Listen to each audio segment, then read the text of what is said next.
Well, hey everybody, this is Chris DiFirio with Keys to the Shop. Welcome to another edition of Shift Break. Today's episode is brought to you by the Ground Control Cyclops Brewer from the awesome people at Voga Coffee, who have unlocked the potential of brewed coffee and more with the Cyclops Brewer. Their SCA award-winning technology delivers unheard of precision and control over the kinds of flavors and a range of flavors in your coffee that is just mind-blowing. This machine not only makes batch brew perfection, but also it makes tea, batched iced lattes, batch cold brew, so it adds versatility and efficiency to your bar while at the same time raising quality for your coffee across the board. This is a great differentiator for your coffee shop, and the Cyclops Brewer from Ground Control is a catalyst for a new era of coffee. If that doesn't sound like too much hyperbole, I truly believe it. So if you're looking for precision, quality, versatility, and the next level experience, then definitely look into getting a Cyclops Brewer for your store. To find out more information, go to groundcontrol.coffee. Again, that website, groundcontrol.coffee.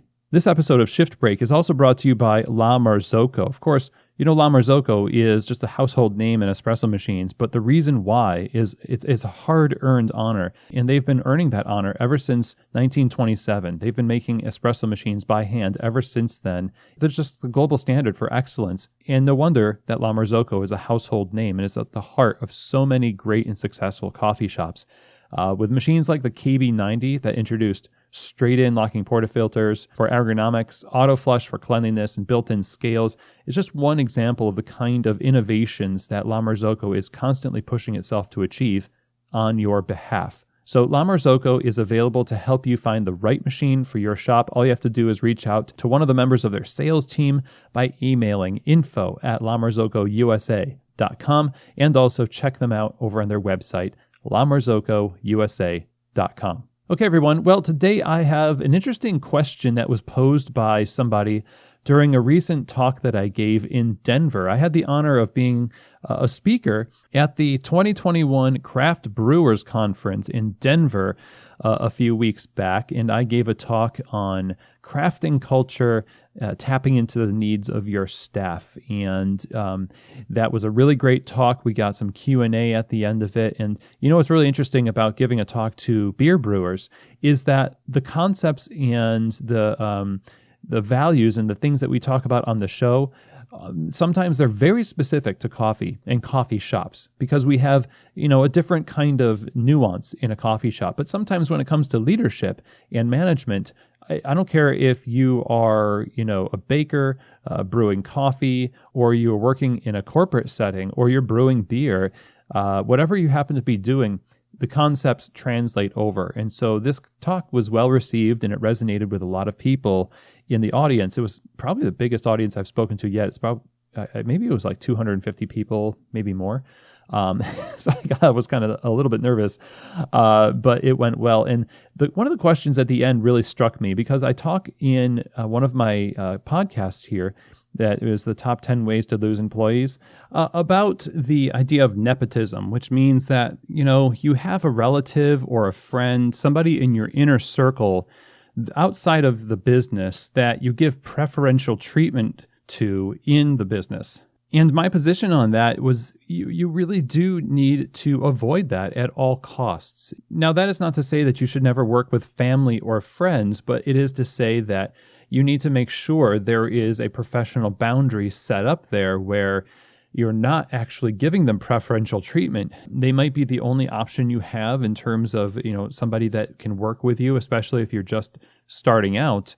And there's a big difference between having to do something because it's just the only option, and then, having other options, but choosing to do this based on your relationship to the person.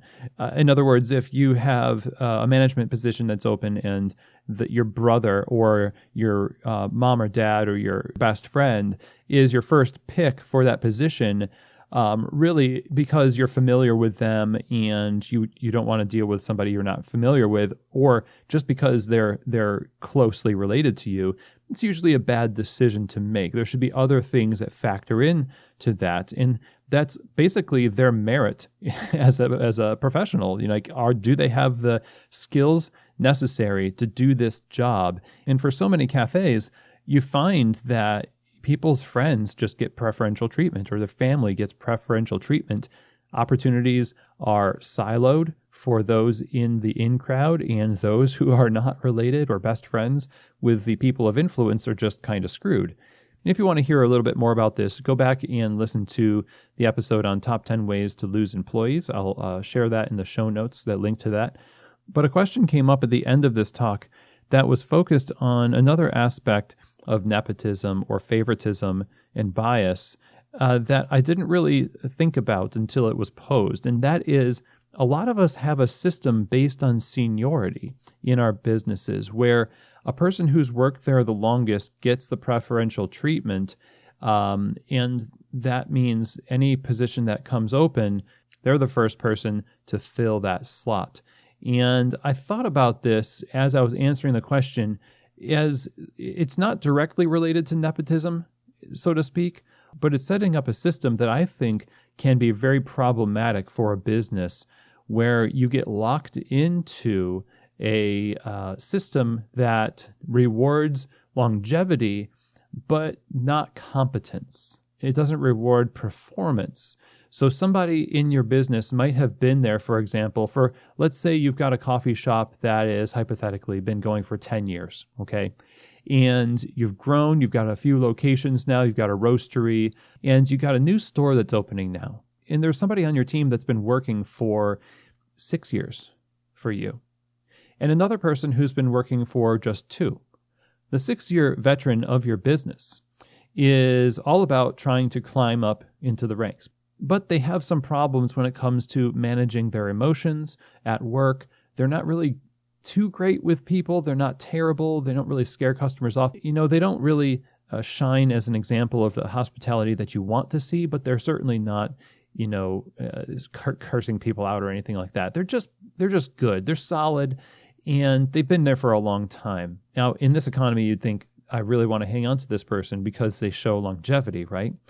But you don't necessarily think of them as a manager. You don't think of them as a trainer because you know that they have these issues.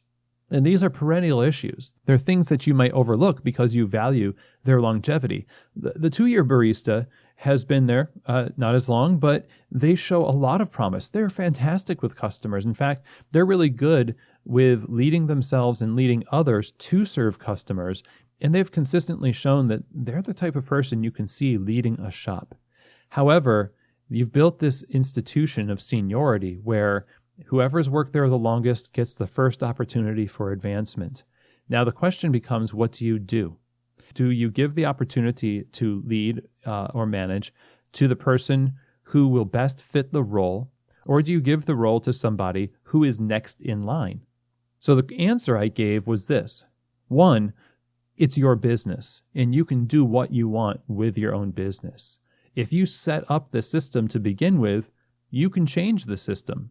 2, you have to think ahead of what is more valuable.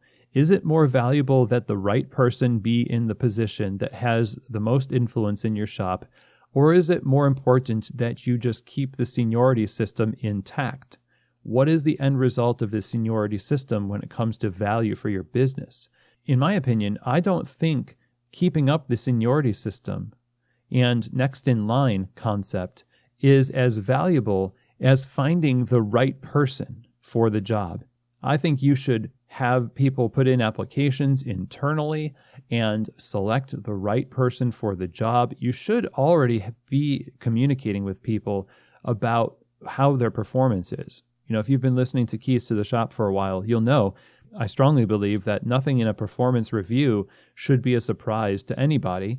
You should have these things as normal parts of conversations. Your values and what you look for in work should be just known things in the business, and people's performance should always be a point of conversation throughout their stay at your business in a structured, affirmational, and coaching environment. So with that said, if you have a seniority system where next in line gets the next opportunity, I do believe that you're leaving a lot of potential on the table and opening yourself up to creating more problems than is necessary. A lot of people who should not be in positions of power are being put into positions of power simply based on how long they've managed to hang on to their job.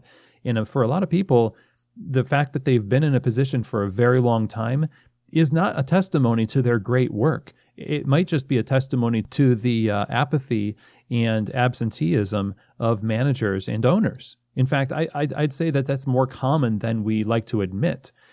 So the question again, if you have a next in line policy for who gets a position, then I would encourage you to reevaluate that, to think about making this available to everybody to apply for, but that the selection of the person is not just an automatic function of a system based on seniority, which to me is basically sacrificing the efficacy of your business on the altar of convenience.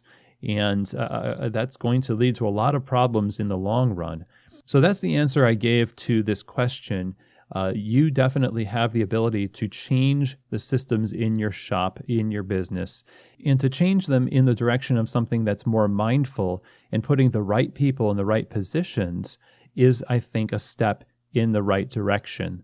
So I hope that this episode was helpful for you. Thanks, everybody, for taking the time to join me on the show today, and I will see you here next week on another edition of Shift Break, From Keys to the Shop.